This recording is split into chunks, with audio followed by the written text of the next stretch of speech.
Sit, sit, sit. Or not.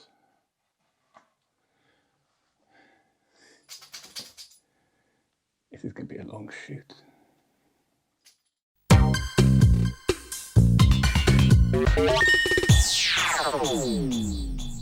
Hi, welcome to the Mammoth Tech Show. I'm Jeff. Now, building a PC is becoming very popular, more popular than ever. And if you look at all the big tech tubers, they'll be showing lots of glamorous shots of using lots of nice expensive equipment and just saying, oh, go ahead, give it a go yourself, build your own PC. And a lot of people are clearly going and doing just that thing. However, there is something that's putting a lot of people off. Building PCs is often referred to as Lego for adults, but it's not quite that simple. Generally speaking, Lego blocks don't cost several hundred-piece per brick and don't, break if you don't put them in correctly.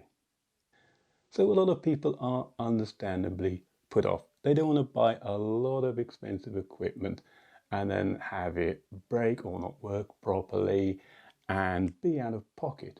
But there is a way of getting around this, and it's something that isn't really mentioned at all, but it seems quite obvious when you think about it. But we're not going to be dealing with all this stuff. This stuff, by the way, is for a future build that's coming along later on. Subscribe if you don't want to miss that. But this is for another day. But for today we've got something considerably less glamorous. It's an old Acer from somewhere in the early 2000s, powered by the mighty AMD Sempron, and it's a basic PC, probably from an office or somebody's old computer from home. But the key is it was bought secondhand for about 20 quid. And this is where our little plan comes in. And when Zeus appears, hello Zeus. Hello, you going to help out? So our tip is really that simple. Pick up an old PC, cheap as you like, 10, 15, 20 quid, whatever, and just take it to bits.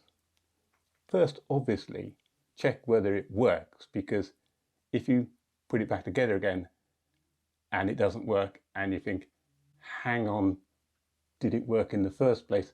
It's a little bit late then. Yeah, check it works first, make sure of that at least, and then we take it all apart and put it back together again. And what we're doing there is basically getting you used to handling the equipment, understanding how much force is required to, for example, install RAM. When it said push the RAM in with a firm push, what's a firm push? You can't really communicate that unless you're actually doing that.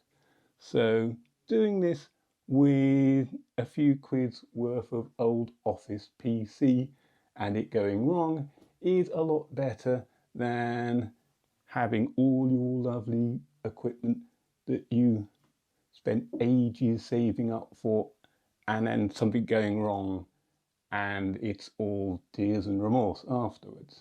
So this is a good way of just getting your hands dirty, finding out what it's like, realizing the Bengals coming back into shot. Hello Zeus yet again. We're going to get a lot of this.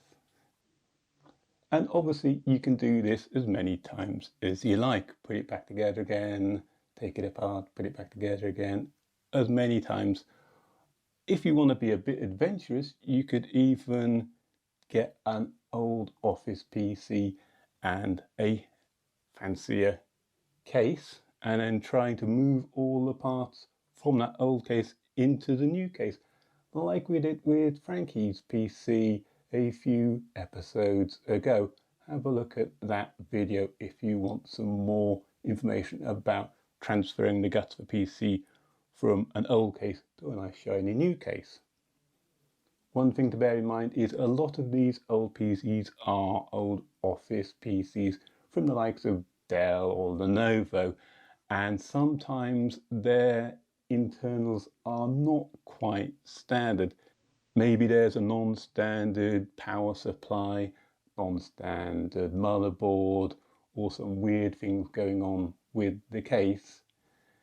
But don't let that really put you off. It's just the mechanics of taking it to pieces and putting it back together again that we want to get used to. The feel of the equipment, and that it's not really the technicalities of whether it's the right size motherboard or whatever. You're just getting used to doing the physical act of taking it apart and putting it back together again.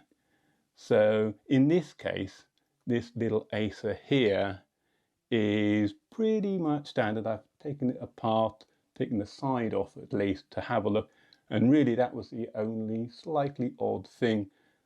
There's, rather than having two little thumb screws at the side, there's a thumb screw and a weird slatchy attachment, and the thing at the front that holds all the drives, because this is of course back from days when you had drives in the front, even space for a 3.5-inch floppy disk, which in this case just has slots of memory cards.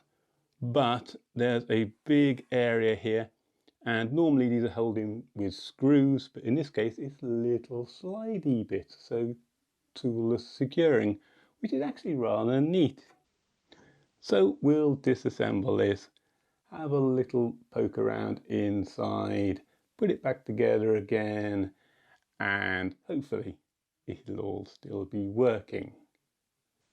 All you'll really need is a crosshead screwdriver and maybe a tube of thermal paste for when you take the CPU off and then put it back on.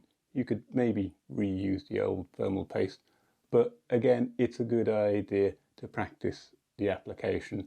So spring for the £5 or so for a nice new tube, and have a go with that as well whilst you're there. Let's get going.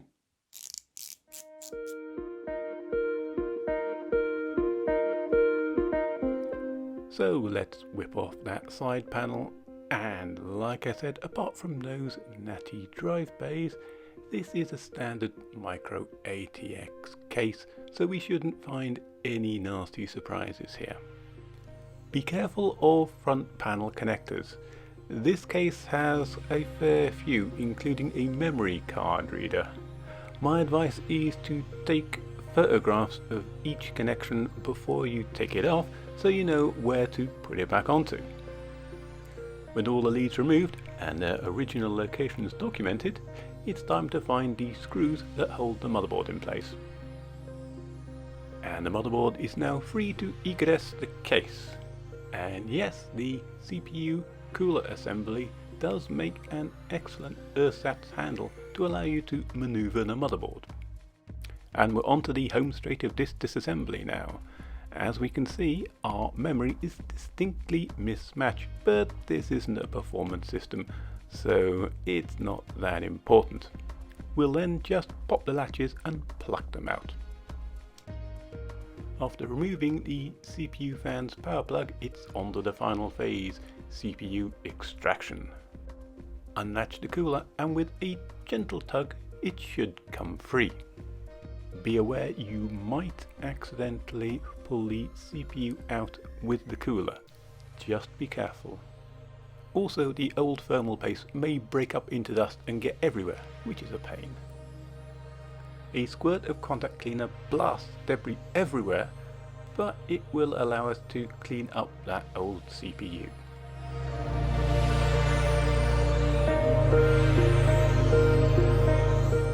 The CPU is now clean and ready to go, and it's only the locking handle holding it in place now. It's time to take a brave pill and gently extract that CPU. And with our point proven, carefully plop it back into place. Click the latch back down and it's time to clean the old thermal paste off the bottom of the cooler. And we should also clean up any loose bits of old thermal paste that have found their way onto the motherboard. Apply the perfect amount of thermal paste and then drop that CPU cooler back into place. Now we reinsert the memory, getting used to that required firm push, and then it's just a matter of putting everything back into the box.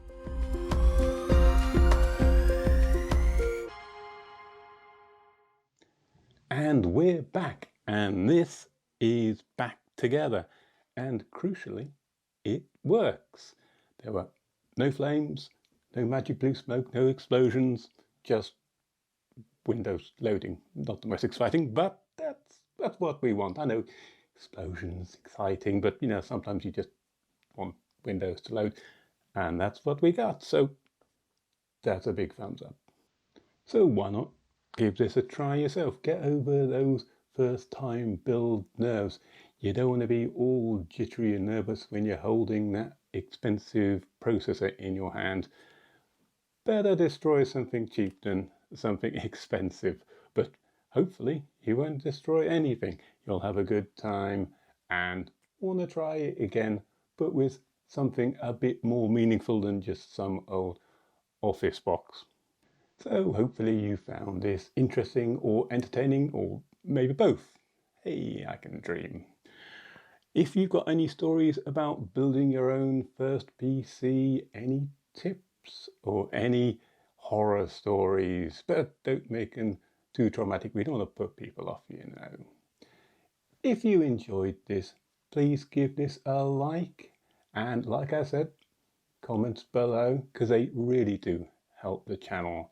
And as I was saying earlier, we've got more builds coming, so why not subscribe? But until then, I've been Jeff. This has been an old PC which I managed not to destroy. This has been the Mammoth Tech Show, and you've been very kind to watch. Thank you very much.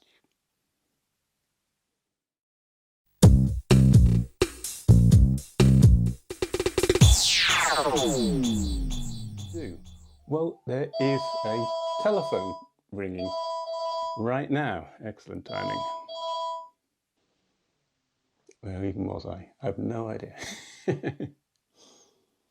Take no notice of the Bengal behind the curtain, who's not behind the curtain anymore and has come out to say hello. Hello, Zeus.